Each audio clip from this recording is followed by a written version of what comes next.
اور آج اسی کوفہ میں مختار سقفی کا یہ اعلان ہوتا ہے کہ جس نے بھی قاتلان حسین کو پناہ دی اس کی گردن اڑا دی جائے گی۔ السلام علیکم دوستو، آج ہم دیکھنے والے ہیں کربلا کے بعد واقعہ شہادت امام حسین علیہ السلام اور آل نبی کی شہادت کے بعد، شہادتوں کے بعد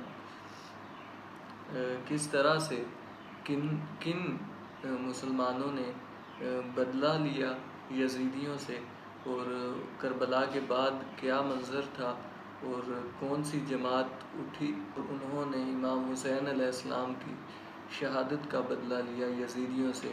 اس ساری سٹوری کو آج ہم جانیں گے۔ Let's see. یہ دیکھنا باقی تھا کہ خدائی طاقت کی خاموش تلوار جب ظالم انسانوں کے سروں پر چمکتی ہے تو پھر ان کا نام و نشان تک مٹا دیتی ہے۔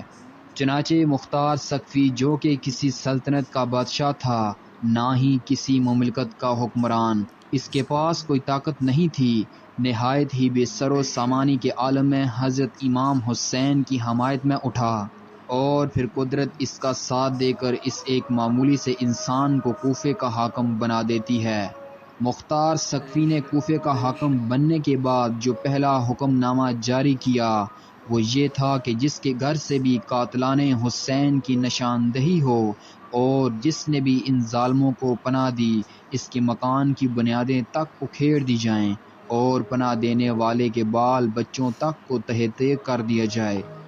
خدا کی شان بے نیازی کا تماشا تو دیکھیے کہ آج سے کچھ زمانے پہلے جس کوفہ میں ابن زیاد نے یہ اعلان کروایا تھا کہ جس گھر سے حضرت مسلم اور ان کے بچوں کی اطلاع ملے گی اس گھر کو مسمار کر دیا جائے گا، اور آج اسی کوفہ میں مختار سقفی کا یہ اعلان ہوتا ہے کہ جس نے بھی قاتلان حسین کو پناہ دی اس کی گردن اڑا دی جائے گی۔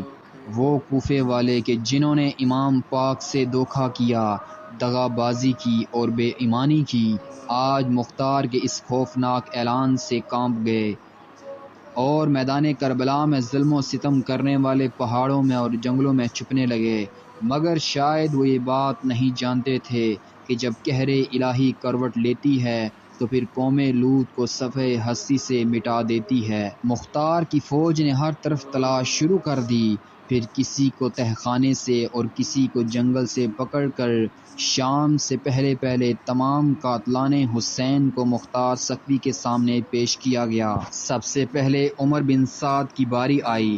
عمر بن سعد کو دیکھ کر مختار کی آنکھوں میں خون اتر آیا اور وہ گرج کر بولا کہ اے دنیا کے ذلیل کتے، بتا کہ تجھے کون سی سزا دوں کہ جس سے میرے اور مسلمانوں کے دلوں کی وہ آگ ٹھنڈی ہو جائے جو تیرے ناپاک ہاتھوں نے کربلا کے میدان میں لگائی۔ عمر بن سعد نے ہاتھ جوڑ کر التجا کی کہ میں بے قصور ہوں اور میں یزید اور ابن زیاد کے حکم کے آگے مجبور تھا، لہٰذا مجھ پر رحم کیا جائے۔ مختار عمر بن سعد کی اس گفتگو سے بھڑک اٹھا اور کہنے لگا کہ میرے آقا حسین کتنے بڑے بہادر تھے کہ جنہوں نے اپنی آنکھوں سے تمہارے ظلم کو دیکھا، پھر بھی انہوں نے تمہارے آگے رحم کی درخواست نہیں کی۔ پھر انہوں نے حکم دیا کہ اس کے بیٹے کو سامنے لایا جائے۔ عمر بن سعد کے سامنے اس کے بیٹے کی گردن تن سے جدا کر دی گئی تاکہ اس ظالم عمر بن سعد کو معلوم ہو جائے کہ اکبر کی لاش کو تڑپتا دیکھ کر امام حسین کے دل پر کیا گزری ہوگی۔ عمر بن سعد کے بیٹے کی لاش اس کی آنکھوں کے سامنے تڑپنے لگی۔ عمر بن سعد رحم کی دہائی کرتا رہا کہ جلاد نے تلوار سے اس کا سر بھی اڑا دیا۔ عمر بن سعد کو اس ظلم و ستم کی سزا دینے کے بعد مختار نے شمر سے کہا، کیا تو ہی وہ بدبخت انسان ہے کہ جس نے نواسہ رسول صلی اللہ علیہ وآلہ وسلم کی مبارک چھاتی پر چڑھ کر گلے پر خنجر چلایا تھا؟ میرے سامنے وہ ناپاک ہاتھ کر کہ جس سے تو نے خنجر چلایا تھا۔ شمر رونے لگا اور کہنے لگا کہ مجھے عمر بن سعد نے مجبور کیا تھا۔ مختار نے ڈانٹ کر کہا، تجھے شرم آنی چاہیے کہ فاطمہ کے لال نے مسکرا کر جان دی اور تو چلا رہا ہے۔ شمر نے پھر درخواست کی کہ میں بہت پیاسا ہوں۔ چنانچہ مختار نے جواب دیا کہ اے ذلیل کتے، کیا تو نے جگر گوش بطول کو خنجر چلانے سے پہلے پانی پلایا تھا جو آج مجھ سے پانی مانگ رہا ہے؟ شمر نے ہاتھ آگے کیے مختار نے تلوار ماری اور شمر کے دونوں ہاتھ زمین پر تھے۔ پھر مختار نے شمر کے گلے پر خود خنجر چلا کر اس کو جہنم واصل کر دیا۔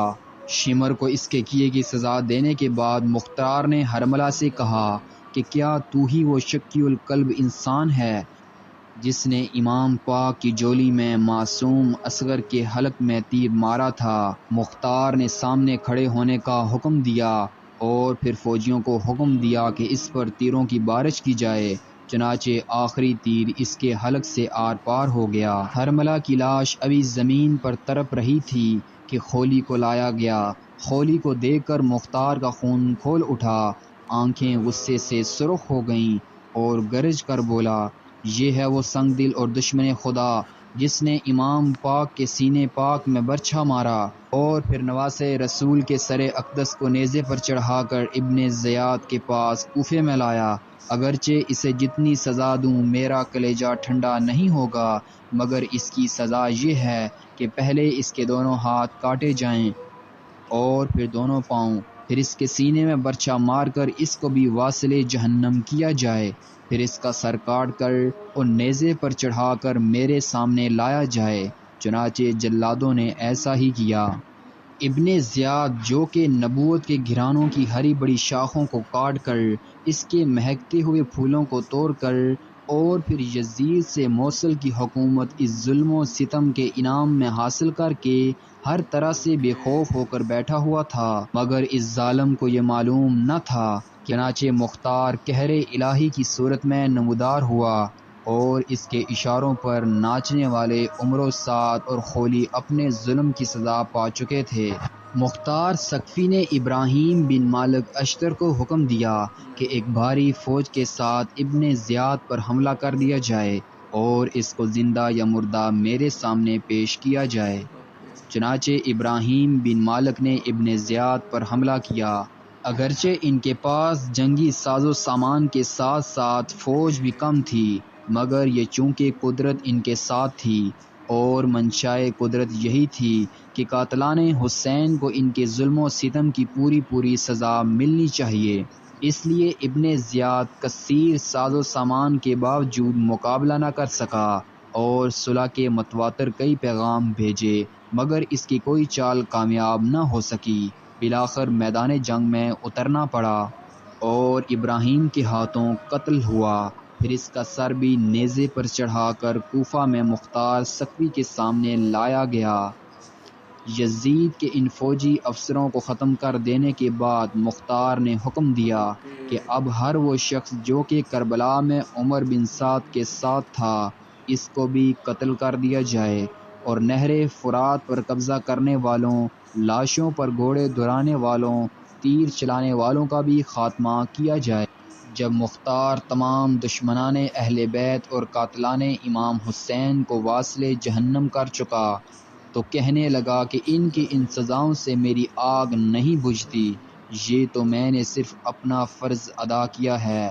اہل بیت کو بھوکا پیاسا شہید کرنے کے بعد آخر یزید پر بھی وہ وقت آ ہی گیا جس سے کوئی بادشاہ نہ بچ سکا۔ چونکہ یہ درد ظلم کی سزا کے عوض تھا، اس لیے عذاب الہی بن گیا۔ 3 دن اور 3 راتیں بستر مرگ پر تڑپتا رہا۔ پانی کا قطرہ منہ میں ڈالا جاتا تو وہ بھی تیر بن کر حلق میں اترتا۔ آخر 3 دن اس عذاب میں مبتلا رہنے کے بعد بھوکا پیاسا ایڑیاں رگڑ رگڑ کر اور سر پٹک پٹک کر مارا گیا۔ دوستو، ویڈیو دیکھنے کے بعد ہمیں یہ معلوم ہوا کہ کس طرح سے حسین علیہ السلام کے دیوانوں نے، آل نبی کے دیوانوں نے حضرت مختار الثقفی اور مالک اشتر رحمۃ اللہ علیہ، انہوں نے کس طرح سے حسین علیہ السلام کے سامنے جو آئے میدان میں یزیدی، ان سے بدلہ لیا اور مسلمانوں کے سینوں میں ٹھنڈک پہنچائی، اور انہوں نے آل نبی جو بچ گئے تھے ان کے سینے ٹھنڈے کیے، ان کی دعائیں لی اور پوری امت کی دعائیں لی، اور کس طرح سے انہوں نے دنیا میں ہی ان کو ایک سزا دی اور انہیں بتایا کہ آل نبی کے دیوانے ابھی دنیا سے گئے نہیں۔ ہاں یہ بات ضرور ہے کہ تم سے جو ہو سکا وہ تم نے کیا، لیکن ان کے دیوانے اس دنیا میں موجود ہیں جو کہ ان کے ان جو کہ ان کا بدلہ اپنے اندر لے کر بڑھے اور آگے بڑھے اور اپنی ایک فوج تیار کی۔ اس فوج نے پھر ہلاک کیا ان لوگوں کو۔ یزید کی کس طرح سے موت ہوئی تڑپ تڑپ کر، اور کس طرح سے شمر کے ہاتھ کاٹ کر اس کے سر کو اتارا گیا، اور کس طرح سے باقی جو شمر کے ساتھی تھے ان کو کس طرح سے مارا گیا۔ یہ بڑی زبردست کہانی تھی، اور کس طرح سے مختار الثقفی نے فوج کو اکٹھا کیا، نہ حکمران ہوتے ہوئے نہ کوئی سردار ہوتے ہوئے انہوں نے یہ ایک بہت بڑا مارکا، کیونکہ رحمت خداوندی ان کے ساتھ تھی، اللہ تعالیٰ کی مدد ان کے ساتھ تھی، تو اس لیے اللہ تعالیٰ نے ان کا ساتھ دیا حق کے ساتھ۔